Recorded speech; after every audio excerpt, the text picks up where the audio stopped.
भाजपा नेता सुधीर मुनगंटीवार ने नागपुर में मीडिया से बातचीत के दौरान एकनाथ खड़से की भाजपा में संभावित वापसी पर कहा कि खड़से उन नेताओं में रहे हैं जिन्होंने पार्टी को मजबूत बनाने में महत्वपूर्ण योगदान दिया।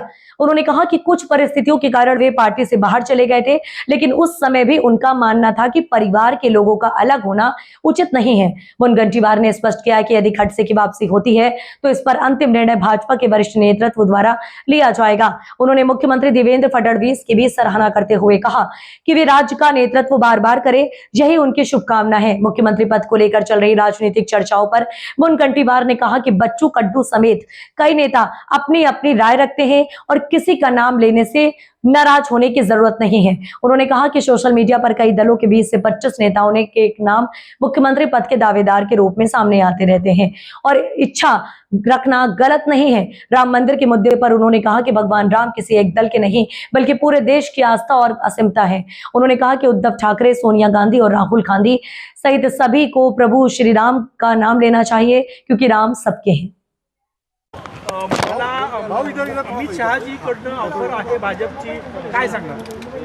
तुम्हाला माहिती आहे की भारतीय जनता पार्टी वाढवण्यामध्ये ज्या अनेक नेत्यांचा हातभार लागला, योगदान लागलं, त्यापैकी माननीय खडसे साहेब ठीक आहे, काही समस्या निर्माण झाल्या, अडचणी निर्माण झाल्या। 40 वर्ष त्यांनी भारतीय जनता पार्टीच्या विस्तारासाठी काम केलं। आता त्यांना सन्माननीय अमितभाईंनी भारतीय जनता पार्टीमध्ये येण्याच्या संदर्भात काही चर्चा केली असेल तर मला माहिती आहे। तर एक गोष्ट नक्की आहे, जेव्हा काहीच नव्हतं तेव्हा जे नेते, जे कार्यकर्ते पक्षासाठी जीव लावून काम करायचे त्यापैकी खडसे साहेब आहे याची मला माहिती आहे। कारण मी प्रदेश अध्यक्ष असताना ते विरोधी पक्षनेता होते आणि एक जानदार शानदार स्वभावाचे नेते म्हणून त्यांच्याबद्दल सर्वच कार्यकर्त्यांच्या मनात सन्मान होता।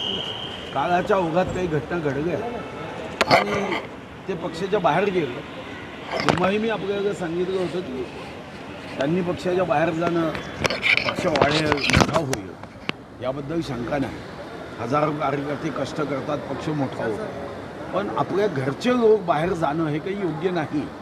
पण ठीक आहे, आता काही नवीन घडणार असेल तर मला माहिती। पक्षात आले तर स्वागत होईल मोठ्या मनाने। शेवटी हे माननीय राष्ट्रीय नेतृत्वाने ठरवायचं आहे, याबद्दल मी मत व्यक्त करणं हे योग्य नाही। देवेंद्रजी मुख्यमंत्री म्हणून विक्रम केलेला आहे, पवारांना मागे टाकलं, तिसरे लॉंगेस्ट सर्व करणारे मुख्यमंत्री झाले, तर अभिनंदन केलं पाहिजे। त्यांनी महाराष्ट्राचं नेतृत्व अनेक वर्ष करावं ही आमची सदिच्छा। हो, बच्चू कडू वारंवार म्हणतात की एकनाथ शिंदे यांनी मुख्यमंत्री व्हावं, दिल्लीत देवेंद्रजींनी दिल्लीत जावं, असं का म्हणतात? कोण त्यांच्या मागे असं कसं वाटतं? कोणी मागे नसतं, प्रेमापोटी प्रत्येकाला वाटतं। आता संजय राऊतांना बावनकुळे साहेबांबद्दल प्रेम आहे तर ते बावनकुळे साहेबांबद्दल बोलतात, कोणी एकनाथ शिंदे साहेबांच्याबद्दल बोलतात।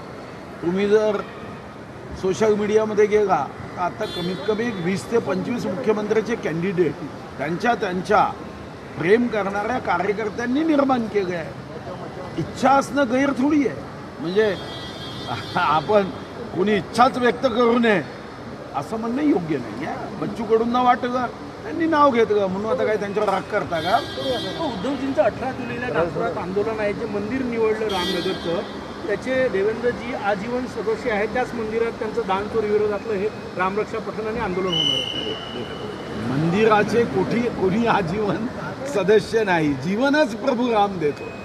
आणि मंदिर हे कोण्या पक्षाचं नाही, कोण्या व्यक्तीचं नाही, कोण्या जातीचं नाही, धर्माचं नाही, त्या मंदिरात कोणी येऊ शकतं।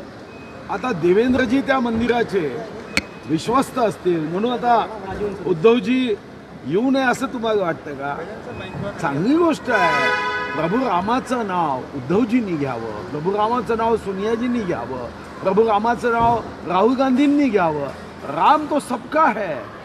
प्रभू रामाच्या नावाने मला वाटतं की प्रत्येकाचं जीवन हे निश्चितपणे आनंदी, सुखी, समाधानी होतं। यामध्ये कुठं पक्ष आहे काय? प्रभू राम भाजपचा आहे का? मला नाही वाटत।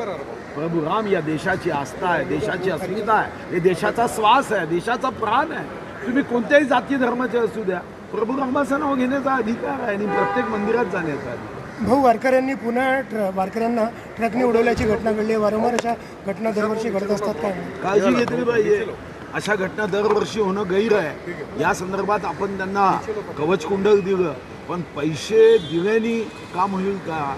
आता मीही माझ्या जिल्ह्यातल्या एका वारकऱ्याचं असंच अपघाती निधन झाल्यावर 4 लाख रुपये आम्ही नेऊन दिले, पण त्याच्या कुटुंबात तो भक्तिरस, तो भक्तिभाव, अध्यात्माचं केंद्र असणारा तो वारकरी पुन्हा येणार आहे का हो? म्हणून काळजी घेतली.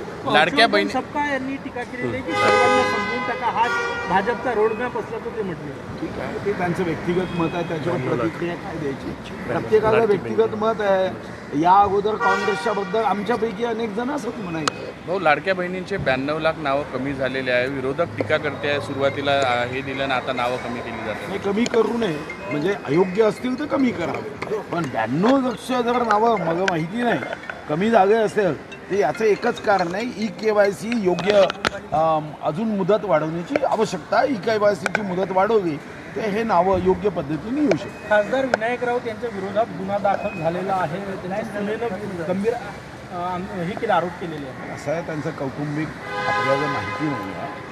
आता त्यांनी FIR केली असेल तर पोलीस चौकशीमध्ये निष्पन्न होईल. आपण काय मत व्यक्त करणार? शेवटी त्यांचा कौटुंबिक प्रश्न आहे तो. भाऊ, आज रात्री बैठक आहे मुंबईला, काय सांगा? मुंबईला आमची नियमित बैठक कोर कमिटीची होते. त्या बैठकीला जातो आहे तर पक्षाचा विस्तार, पक्षाचं संवर्धन, योजना लोकांपर्यंत पोहोचवणे, गरिबाची सेवा करण्यासाठी अजून आपल्याला उत्तमातलं उत्तम काय करता येते, शेतकऱ्यांना आपण कर्जमुक्ती दिली, कर्जमुक्तीचा लाभ त्यांना होतो की नाही याबद्दल सक्रियपणे आपण कार्यरत असणं, असे अनेक विषय. कुठेतरी विदर्भात मोठ्या प्रमाणात पाऊस कमी झाल्यामुळे कुठेतरी संकट आहे. अवकाळीचं मराठवाडा झाला, विदर्भ झाला, विचारलं गंभीर आहे. मी अशा शेतकऱ्यांच्या संदर्भामध्ये आपल्याला मदतीच्या भावनेने काम केलं. थँक्यू भाऊ. थँक्यू.